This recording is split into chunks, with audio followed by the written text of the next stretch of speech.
1984, por George Orwell, parte 75. Sino intelectuales del partido. Hombrecillos regordetes con movimientos rápidos y gafas brillantes que se revelaban para trabajarlo. En turnos que duraban, no estaba seguro, de 10 a 12 horas.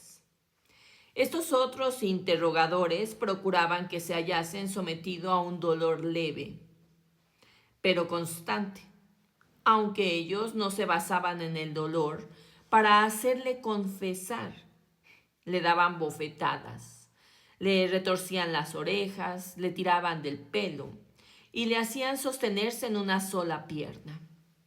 Le negaban el permiso para orinar, le enfocaban la cara con insoportables reflectores hasta que le hacían llorar a lágrima viva. Pero la finalidad de esto era solo humillarlo y destruir en él la facultad de razonar, de encontrar argumentos. La verdadera arma de aquellos hombres era el despiadado interrogatorio que proseguía hora tras hora, lleno de trampas, deformando todo lo que él había dicho, haciéndole confesar a cada paso mentiras y contradicciones hasta que empezaba a llorar, no solo de vergüenza, sino de cansancio nervioso. A veces lloraba media docena de veces en una sola sesión. Casi todo el tiempo lo estaba insultando y lo amenazaban, a cada vacilación con volverlo a entregar a los guardias. Pero de pronto cambiaba de tono. Lo llamaban camarada. Trataban de despertar sus sentimientos en el nombre de Ingsoc y del Gran Hermano. Y le preguntaban compungidos si no le quedaba lo suficiente lealtad hacia el partido para desear no haber hecho todo el mal que había hecho. Con los nervios destrozados, después de tantas horas de interrogatorio, estos amistosos reproches le hacían llorar con más fuerza. Al final se había convertido en un muñeco. Una boca que afirmaba lo que le pedían y una mano que firmaba todo lo que le ponían delante. Su única preocupación consistía en descubrir qué deseaban hacerle declarar para confesarlo inmediatamente antes de que empezaran a insultarlo y a amenazarle. Confesó haber asesinado a distinguidos miembros del partido, haber distribuido propaganda sediciosa, robo de fondos públicos, venta de secretos militares al extranjero, sabotajes de toda clase. Confesó había sido espía a sueldo de Asia Oriental ya en 1968. Confesó que tenía creencias religiosas, que admiraba el capitalismo y que era un pervertido sexual.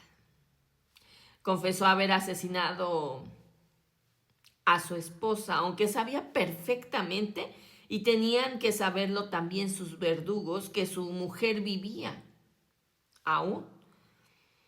Confesó que durante muchos años había estado en una relación con Goldstein y había sido miembro de una organización clandestina a la que había pertenecido casi todas las personas que la había conocido en su vida. Lo más difícil era confesarlo todo, fuera verdad o mentira, y comprometer a todo el mundo. Además, en cierto sentido, todo ello era verdad. Era cierto que había sido un enemigo del partido y a los ojos del partido no había distinción alguna entre los pensamientos y los actos. También recordaba otras cosas que surgían en su mente de un modo inconexo, como cuadros aislados rodeados de oscuridad. Estaba en una celda que podía haber estado oscura o con luz. No lo sabía, porque lo único que él veía era un par de ojos. Allí cerca se oía el tic-tac lento y regular, de un instrumento. Los ojos aumentaron de tamaño y se hicieron más luminosos. De pronto Winston salió flotando de su asiento y sumergiéndose en los ojos. Fue tragado por ellos. Estaba atado a una silla rodeada de esferas graduadas bajo cegadores focos. Un hombre con bata blanca leía los discos. Fuera se oía que se acercaban pasos. La puerta se abrió de golpe. El oficial de cara de cera entró seguido por 2 guardias. Habitación 101, dijo el oficial. El hombre de la bata blanca no se volvió. Ni siquiera miró a Winston. Se limitaba a observar los discos. Winston rodaba por un interminable corredor de 1 kilómetro de anchura, inundado por una luz dorada y deslumbrante. Se reía a carcajadas y gritaba confesiones sin cesar. Lo confesaba todo, hasta lo que había logrado callar bajo las torturas. Le contaba toda la historia de su vida a un público que ya lo conocía. Lo rodeaban los guardias, sus otros verdugos de lente, los hombres de las batas blancas, O'Brien, Julia, el señor Carrington, y todos rodaban alegremente por el pasillo, riéndose a carcajadas. Winston se había escapado de algo terrorífico con que le amenazaban y que no había llegado a suceder. Todo estaba muy bien. No había más dolor, y hasta los más mínimos detalles de su vida quedaban al descubierto, comprendidos y perdonados.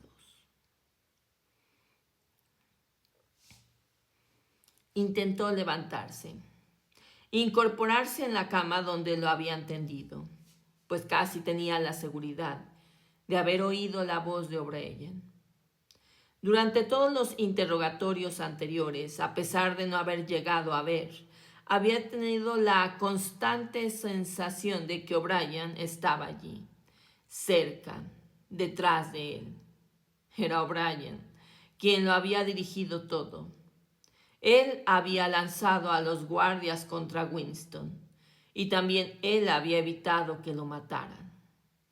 Fue él quien decidió cuándo tenía Winston que gritar de dolor, cuándo podía descansar, cuándo lo tenían que alimentar, cuándo había dejado de dormir y cuándo tenían que reanimarlo con inyecciones. Era él quien sugería las preguntas y las respuestas. Era su atormentador, su protector, su inquisidor y su amigo. Y una vez, Winston no podía recordar si esto ocurría mientras dormía bajo el efecto de la droga, o durante el sueño normal, o en un momento en que estaba despierto. Una voz le había murmurado al oído: «No te preocupes, Winston, estás bajo mi custodia. Te he vigilado durante 7 años. Ahora ha llegado el momento decisivo. Te salvaré, te haré perfecto». No estaba seguro si la voz era de O'Brien, pero desde luego era la misma voz que le había dicho en aquel otro sueño 7 años antes: «Nos encontraremos en el sitio donde no hay oscuridad». Ahora no podía moverse. Le habían sujetado bien el cuerpo boca arriba. Incluso la cabeza estaba sujeta por detrás del lecho. O'Brien lo miraba serio, casi triste.